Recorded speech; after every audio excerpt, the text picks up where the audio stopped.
नमस्कार। आज हम बात करेंगे कुंडली के सबसे महत्वपूर्ण घर की, जिसको हम लगन भाव भी कहते हैं, जिसको हम फर्स्ट हाउस भी कहते हैं, जो कुंडली का सबसे महत्वपूर्ण घर है। इस घर से, इस हाउस को देख के हमारी पर्सनैलिटी के बारे में पता चलता है, हमारा स्वभाव कैसा है वो पता चलता है, हमारी हेल्थ कैसी रहेगी वो पता चलता है, हमारे सारे सखे संबंधियों रिलेटिव्स के साथ कैसा रिलेशन है वो पता चलेगा इससे। ठीक है ना। अगर लगन का जो स्वामी है, जिसको हम लग्नेश कहते हैं, अगर वो कुंडली में बलवान स्थिति में बैठा हुआ है, ठीक है, तो हर चीज, हर सुख सुविधा हमें प्रोवाइड करवाता ही जाएगा अगर वो बली अवस्था में है।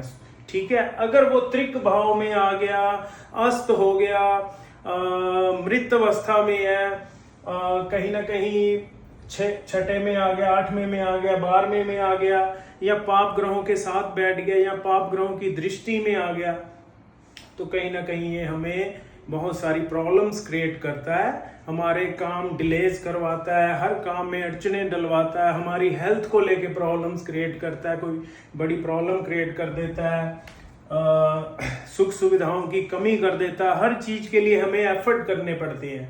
ठीक है ना।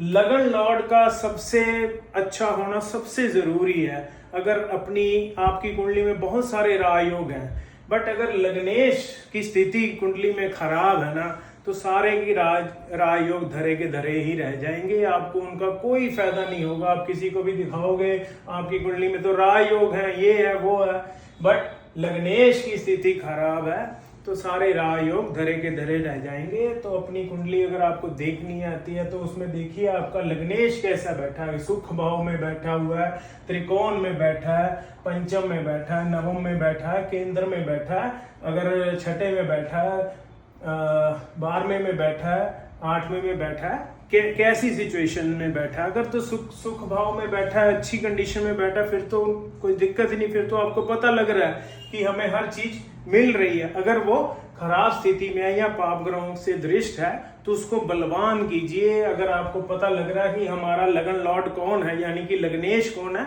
तो उसकी पावर को बढ़ाइए, उसके मंत्रों का जाप कीजिए, उसका दान कभी मत कीजिए, उसके मंत्रों का जाप कीजिए। दान करने से लगन की और प्रॉब्लम क्रिएट हो जाएगी। दान नहीं करना, उसके मंत्रों का जाप करिए, फिर वो चीज अच्छा फल करना शुरू करेगी। लगन को अपना मजबूत कीजिए। धन्यवाद।